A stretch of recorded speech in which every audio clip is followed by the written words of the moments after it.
নাটক সিনেমায় দেখছিলাম সাইজে মাইজে শাড়ি মারি পরে নাইট বের যায়, তা আমারও আজকে একটু শখ জাগলে যে আজকে সাইজে গুজে শাড়ি পরে আমিও নাইট বের যাবো। এই যে ঘরের লক্ষ্মী বোর মতো সুন্দর করে সাইজে গুজে শাড়ি পরে এদের নাইট বের চলে যাবো। এখন আসেন আসেন কি নাচবো তাই আগে আপনারা দেখাই, নাদার ঘরে চলেন আগে। আজকে হলে আমার স্বামীর পছন্দের একটা খাবার বানাবো। স্বামীর ভালোবাসা পাওয়া কি অতটা সহজ রে ভাই? স্বামীর ভালোবাসা পাইবে গেলে পরে সুন্দর সুন্দর নেদে বাইরে খাওয়ানি লাগে। দেখেন আপনারা তো টেনশনে পড়ে গেছেন, কি আপা আবার দুধ দিয়ে আটা দিয়ে ময়দা দিয়ে কি নাদবি। আজকে হলে আমি পাটিসাপটা পিঠে বানাবো, আর পাটিসাপটা পিঠে আপনারা ভাই সেই রকমের পছন্দ। মেলা মানুষ তো এখন কবি আপা গরমের দিন আবার পাটিসাপটা কিসের জন্য? আসলে পাটিসাপটা পিঠে একটা খাতিকে আবার শীত গরম আছে নাকি, যখন মন চায় তখনই খাবো। এই যে নায়িকাদের মতো শাড়ি পরে আমার রং রং শুরু হয়ে গেছে। নায়িকারা কেমন হারে তাক্কি যে আমার তো বিরক্ত লাগার জ্বালায় আমি মাথায় কাপড় বাঁধিয়ে নিলাম। দেখেন আমি হলে পাটিসাপটা পিঠে বানাবো আজকে। দুধ দিয়ে দুধ কিন্তু 1 লিটার জাল দিয়ে লিখছি, আর এদিকে আমি চাল আগের দিনে কিন্তু বিলিন্ডার হয়ে রাখছি, কারণ হচ্ছে ভিজা চালের গুঁড়ে দিয়ে কিন্তু পাটিসাপটা পিঠে ভালো হয়। ধ্যানে আমি খান্তিক দিয়ে দিলাম চালের গুঁড়ে, আর দিয়ে দেবো হচ্ছে ময়দা।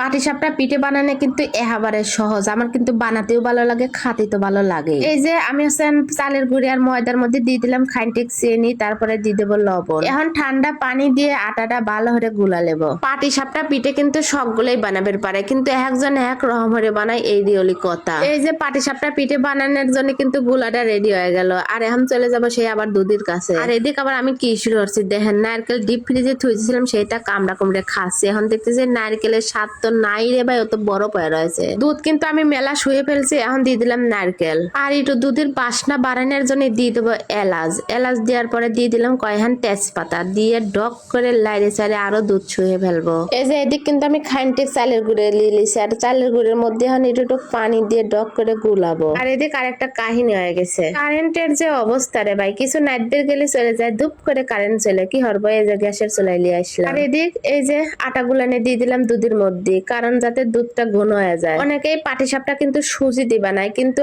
আমার মতে কিন্তু সুজি ছাড়া এই চালের গুঁড়ে দিয়ে যদি বানান যায় কিন্তু স্বাদ বেশি লাগে। দিয়ে দিলাম লবণ। লবণ ছাড়া কিন্তু অনেকেই মিষ্টি খায়, আমার কিন্তু লবণ ছাড়া মিষ্টি খাওয়া অসম্ভব। মিষ্টি জাতীয় খাবারে লবণ না দিলে আমি জীবনেও তা খাবার পারি না। আমার পাবনা জেলার মানুষ কিন্তু মিষ্টি জাতীয় খাবারে কিন্তু লবণ দেয়। যাই হোক, সকলেরই পিঠার দাওয়াত রইলে সকলে আসেন। আপনারা আবার কবেন না যে আপা আপনি তো দাওয়াত দিলেন না। দাওয়াত দেব বলো, হ্যাঁ দাওয়াত তো দেবো, আমি জানি কেউ আসবি না তাই দাওয়াত দিলাম, আসলে পরে কি দাওয়াত দিতাম নাকি। যাই এদিক হলে আমার হালুয়াটা রেডি হয়ে গেছে, যে পাটিসাপটা বানানো শুরু হয়ে গেছে। আজকে পাটিসাপটাটা বানাইছি একেবারে সাদা মাটা, কারণ আমার ঘরে কোনো রং চং কিচ্ছু নাই। আমার হাতের এই পাটিসাপটা পিঠে যারা যারা খাইছে রে ভাই, তারা প্রশংসা না হলে ঘরে তিন বাড়াই না। পিঠার মধ্যে আমি কিন্তু পাটিসাপটা পিঠাটাই বেশি ডক করে বানাবে পারি। পিঠে দেখে তো আমার খাইবের মনে করছে না, আপনারা যদি খাইবের মনে করে ভাই তোরা চলে আয়। এই যে আমার কিন্তু পিঠা বানানো শেষ, এখন চলে যাব সকলে কি খাওয়াবে, আর আমি আবার ভাত থাক খাওয়াতে আমি এটা নিলাম যে খায়া দিই তো কেবা লাগে।